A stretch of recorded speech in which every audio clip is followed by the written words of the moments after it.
Right, good afternoon ladies and gentlemen, it's Antony Carpen here on the lawn just in front of Shire Hall, which looks something like that, and which obviously means behind me is Castle Mound. We call it Castle Hill, but it's a bit of a molehill more than a mountain, if I can put it that way.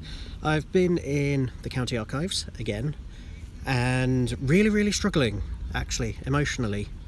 Because one of the things that you inevitably get being this sort of a historian is you spend lots and lots of time alone, and it's fucking depressing, I can tell you.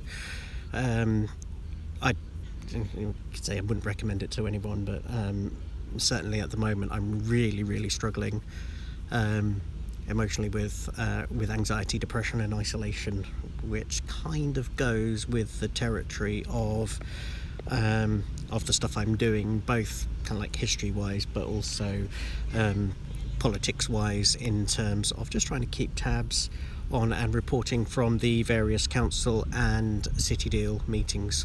A number of people, I'm not the only one who's actually saying this, I've been talking to a number of local residents and campaigners, and they are all saying they are just absolutely exhausted by just the amount of work that they've got to do, but also not just in terms of the work that they're doing, but also how so much of it seems to be being ignored by the authorities concerned. And you wonder why people say, well, what's the point on getting involved in politics if, especially at a local level, if you're doing so much work for example, coming up with ideas when they say, oh, here's a consultation, and then you get just completely ignored and they carry on with whatever original plans they have. And I'm seeing it, in the north of the city on Milton Road. I'm seeing it in the west of the city with the western approaches and the so-called proposed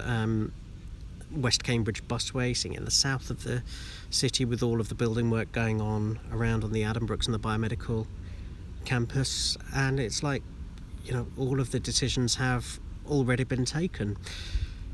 Kind of in a strange way, that's one of the reasons why I'm going back through the archives now. And one of the wonderful pieces I picked up was this. This is the annual report of the Cambridge and District branch of the National Union of Women Workers. And when you look at the names of the people who are listed on this document as being either on the executive committee, officials and representatives for just the branch, I mean, these names are massive when you look at the civic history of our city. Lady Maud Darwin, vice chairman, president, always is the mayoress, though funnily enough for 1932-33 you see it as the president being the mayor, because the mayor was Florence Ada Keynes. It says Lady Darwin was the branch representative on the migration sectional committee. Councillor Mrs Hartree was on the public service committee, Eva Hartree being the first woman to be elected mayor of Cambridge in the mid-1920s. And then Councillor Mrs Keynes, President, National Council of Women of Great Britain.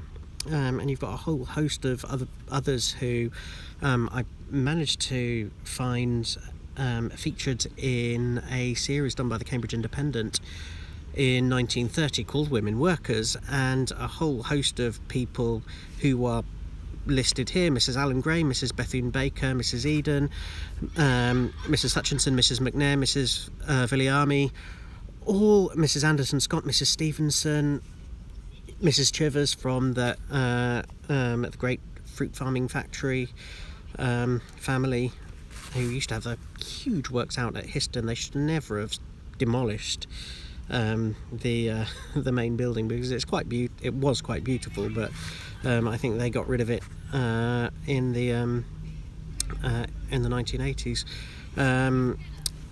Constance Cochrane, one of the first women councillors elected to Cambridgeshire County Council, and just imagine all of those people together. The impact that they had on our city was huge. I was just going through the minute books that they had, and there were a whole host of things that we now take for granted, but that they were fighting tooth and nail for.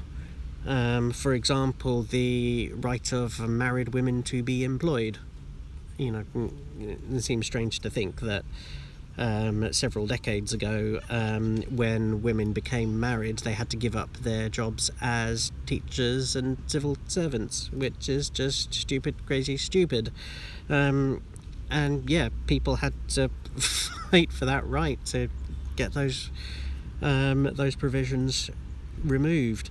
The whole idea of having women police officers. I've just seen the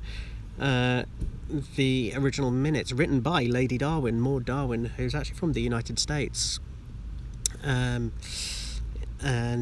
came over here to marry Sir George, and who was Charles Darwin's son. And she was the person who fought tooth and nail to ensure that we could have women police officers here.